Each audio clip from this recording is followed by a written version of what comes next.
FT-70NJE, Joe in Iowa, back with another video. It's gorgeous here in eastern Iowa today. About 50 degrees, sun is shining, you can tell spring's coming. And boy, I love spring. I don't mind winter, but I'm always happy when it's over.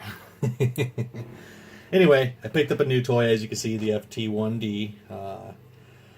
Because I was doing a lot of reading, and from what I can see, the FT1D is basically the FT2, just minus a few of the little bells and whistles. Obviously, you know, no touchscreen. The volume control on the knob on the top is nice on the FT2. But all in all, basically the same radio. So I figured I'd snag it up. I got a pretty good deal on it. So I want to talk a little bit about that in the FT70 today. So, starting off with the FT1D. It has the real dual band operation, VHF, VHF, UHF, UHF, VHF, UHF. The true receive. It has also the AF dual control, to where you can listen to the game or some music while you're monitoring A and B, which is pretty nice. It does pictures and high-speed data. It has a band scope, which is pretty impressive, about a 50-channel spread on it. Real-time band scope too, which I was actually using the other day. I thought was pretty neat, you know, for being packed into a little HT. GPS, APRS, data communication. Channel-wise, 1,266 channels. It has 24 100-channel memory banks. The vibration alert is pretty convenient. I wish the FT70 had the vibration alert. You know, if you're at the ham fest or in a crowded area, it's always nice to have that. Holds the micro SD card of 32 gig for pictures, GPS, and more. It has the improved AM broadcast for reception with an internal bar antenna on the inside of the FT1. It also has a built-in sensor for accurate temp outside, which I thought was pretty nice too. The last price, and the frequency spread is very impressive. 0.5 all the way to 999 megahertz. No sideband, obviously, but still a very impressive spread. And the last price on that before it was discontinued was $249.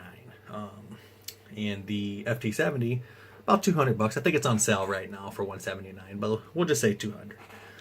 So you get all that packed into the FT1 for $50 more. Now, my question to you guys is would you like to have seen the FT1 stay in production? Would you have paid the extra $50 to have all those additional options?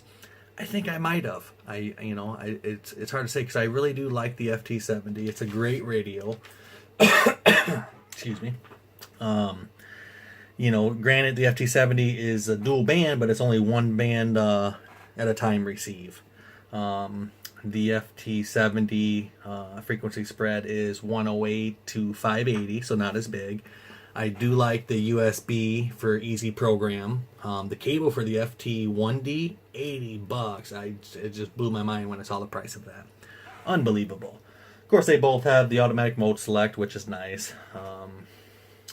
So, I mean, the question is today is, I know the FT2 replaced the FT1 is what they're saying, but they came out with the FT70. I just can't see why they didn't put more into the FT70 for roughly around the same price. I mean, $50 isn't going to make or break the radio. So why a $200 price tag on the FT70 when the FT1 was $250 just before it got discontinued? Now, maybe they lowered the price because it was being discontinued.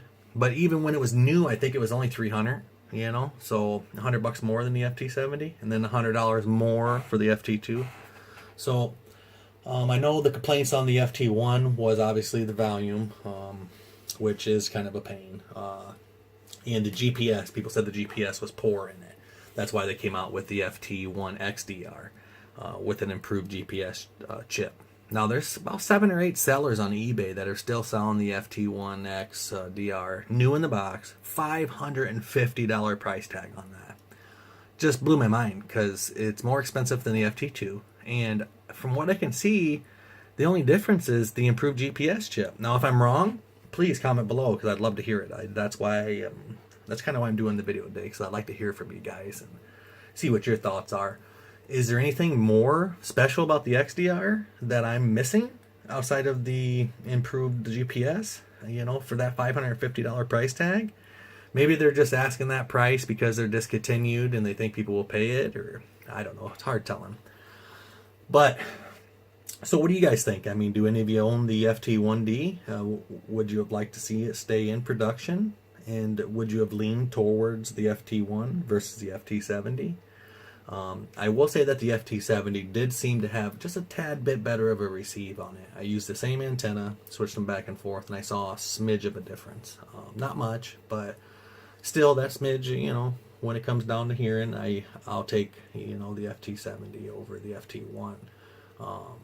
I don't really use the 440 band 70 centimeter myself. It's more of a 2-meter town here.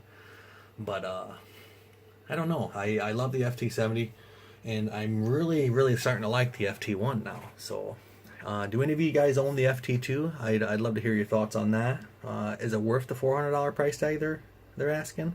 I think it's on sale right now for $389, but even then, boy, it just seems awfully pricey for that. I mean, is there any difference between the FT1D and the FT2 that I'm missing? I mean, I couldn't find really too much of a difference outside of the touchscreen, the volume. I think it had a larger battery. Other than that, there wasn't too much more that I could see. I just know. I just don't know. But yeah, comment below. You know, tell me what you think. You know, tell me if you like the FT1, if you own one, or if you own the FT2. I'd love to hear from you guys. That's why I kind of do these videos. So I like to interact and get your guys' thoughts and opinions. And you know, I'm sure you know a lot of other people would love to read the comments and get people's opinions and thoughts on different you know, radios like the FT1 and the FT70. Let me know what you think. Click that like button and subscribe if you want. And we'll say 73s for now until next time.